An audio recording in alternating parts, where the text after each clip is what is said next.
Today I'm making a Star Wars helmet, specifically a Biker Scout helmet. This is a build that's been requested many times before, but a recent patron request from Martin JM bumped it up to the front of the list. For this build, I used floor mat foam, craft foam, half-cylinder foam, coffee foam, hot glue, super glue, contact cement, fast dry sealant, tinted plastic of some kind, sanding equipment, safety gear, scissors, razor pens, and a box cutter. Okay, let's get the stock footage out of the way. All the Empire helmets in Star Wars have exactly the same dome, so these first four pieces are always the same. Now I just happen to be in the middle of making a generic space helmet, like a blank space helmet, out of white foam when I got the request, so I just used my standard dome. This dome template is linked in the video description. The full template will be available as soon as I can scan it in. Then I transferred it to foam floor mats, taking care to include the registration marks, those little triangles. I cut those out with a work knife, which I continually sharpened in order to keep the cut clean and uniform. I'm also being careful to make sure that my blade is angled perfectly straight up and down. This will prevent any ridges or depressions from forming in the foam after I join the two sides. I'm using white EVA foam for this build solely so that I can skip the painting process. EVA foam is notoriously difficult to paint, so if you can get a hold of the foam that's the same color as your final product, then you can save yourself days, even weeks of painting. It's the only way I can get a video out on time. I sanded the edges smooth on my belt sander, but rotary tool will also work. I heat formed the pieces, which you have to do carefully because the heat gun gets hot enough to burn the foam, which is very difficult to disguise when you're working with white EVA foam. When it was sufficiently heated up, I pressed it over half of a giant novelty Easter egg that I'm using as a planishing iron to help shape the foam into a curved piece. I allowed them to cool inside the bowl, as well as solo cups, for the smaller pieces, so that they would retain their shape while they cooled. I stuck the parts together using contact cement. Read the label carefully before using. Contact cement's toxic and it's an enormous pain if you're new at it. As I glue, I'm attempting to make sure all the registration marks line up. You can get away with them being a little bit off, but try to get them as close as possible. Once the dome parts are assembled and the glue has had a day to dry, I reheated it with my heat gun to get out all those lumps. This will cause the EVA foam to try and reconform to its flat state, which it obviously can't, but it will yield a much more rounded dome. When it was together and the glue had had a chance to air out, I smeared some fast dry on it in order to erase the seams. It helps to have a little bit of water because it'll be harder to get a totally smooth seam as the filler starts to dry out. You could wait until the very end to do all the seams at once, but I find that ends up adding a couple hours, even a couple days to the build time, because some seams will need more layers than others. So I like to start as soon as the seam is finished, or right before I have to take a 30-minute break to eat or sleep, because that's about the dry time of fast dry sealant. Some seams, however, are going to get covered up by more foam, especially with this helmet. I cut a large section of foam for the brim, basically just the bottom third of a whole foam sheet. Then I cut a swooping angle in either end. This is actually going in the opposite direction of a typical Imperial helmet brim. It's a very unique helmet. I folded one end over the other and traced it so that they would match. I'm using scissors a lot, but for some of the more tight spots, I'm using my razor pen. To clean up the jagged cut, I brought it over to the belt sander and smoothed it out. This is important because it has to mesh with and hinge with the faceplate. And I kind of get the impression that very few of those helmets actually opened up in the original movie, because it's just very difficult to do. Luckily, foam has some give to it, which will allow a little bit of leeway. Then I heat formed it, just like the dome. When it was hot, I rolled it up and stuck it in a carpet tube to cool down, which won't take very long, but gives me an opportunity to point out the difference between this helmet and the normal Imperial helmets, which have brims that attach directly to the base of the dome and flare out, whereas this one is going to attach to the sides, making the whole thing more like a layered cylinder going straight up and down. Now because of this, I won't have to putty as many seams, so I kind of caught a break, but I do still have to be precise to make sure it doesn't come out asymmetrical. I glued the brim to the sides with hot glue.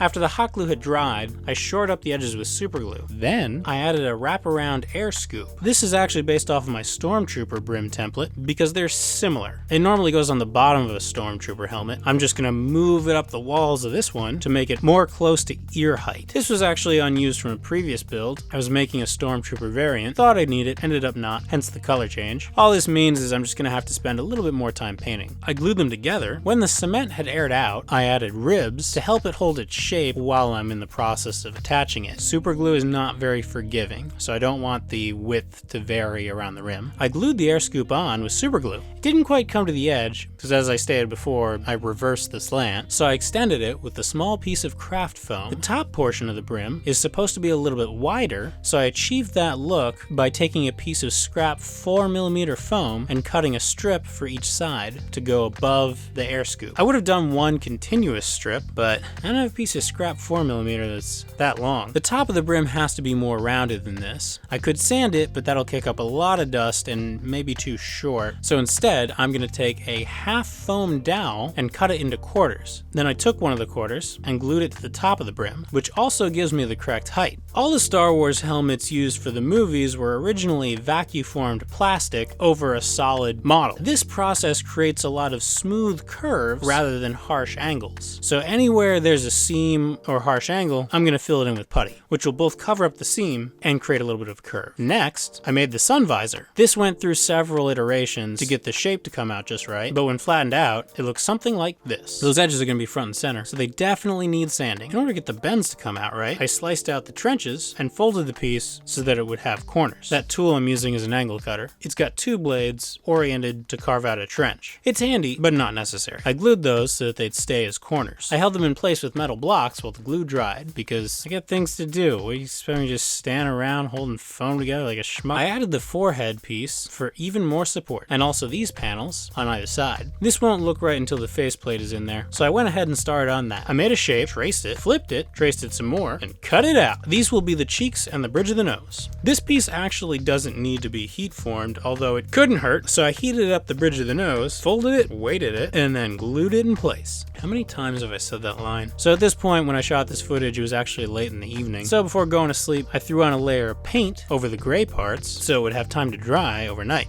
Oh, I lost my mini paint roller. I don't know where that went. I got a large one just off camera, but who knows? So I'm just using my finger. The next morning, I had this to say. See that right there? That's why I wanted to use white foam all over the whole thing. So I don't know how much time I actually saved, because I'm just gonna have to go over this with another layer of paint. Luckily, the face needs a lot more work, which will give the helmet time to dry. I cut this black, almost oval piece of foam, which after sanding will both hold the face together and create a strong surface on which to glue the speaker details. I glued it on. Easier said than done. Also, those eyes were too narrow, so let's fix that as well. This required a lot of awkward cutting and sanding because it's always harder to do this after it's formed into a three-dimensional shape as opposed to flat. So, measure twice, cut once. It's a saying for a reason. Hang on.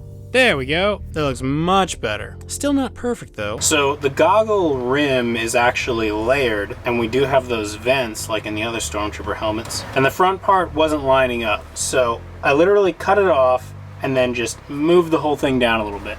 And of course I'm gonna have to cut that off. Probably put some putty in there, but that's not such a big deal to me.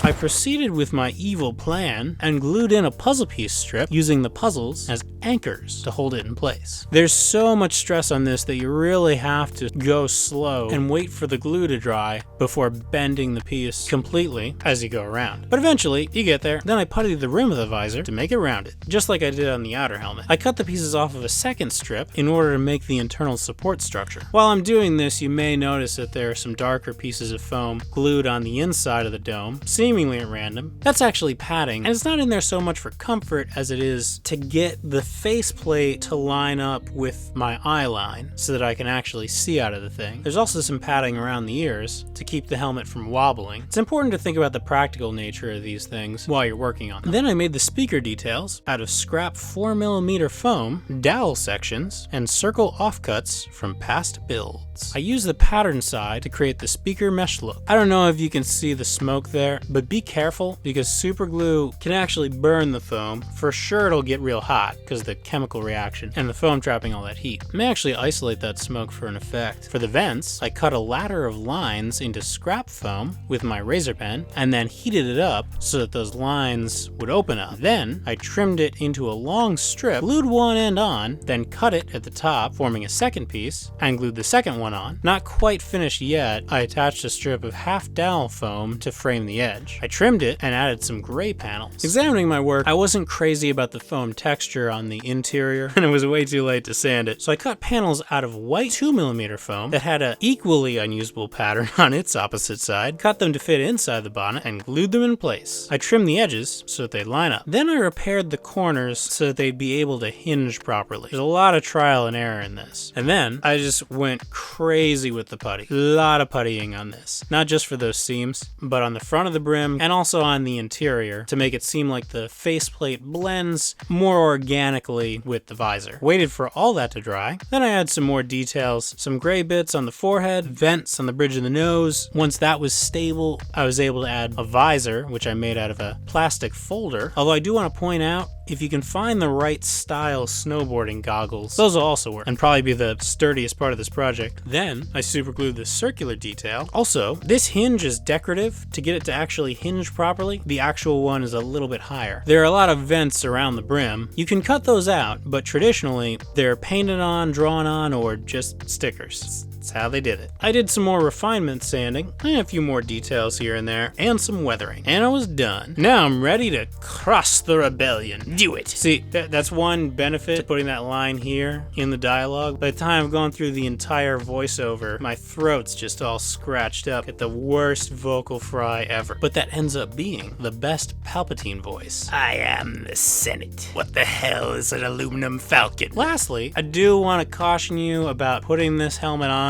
and riding a bicycle or a motorcycle, because the reason they don't actually make helmets like this in real life is that the wraparound sun visor acts like blinders. You have no peripheral vision whatsoever. You're just gonna be a bug on some semi's windshield. So if you're trying to be clever and make a fan film or GIF for TikTok, do it on an exercise bike in front of a green screen, and then crush the rebellion. You may file when ready.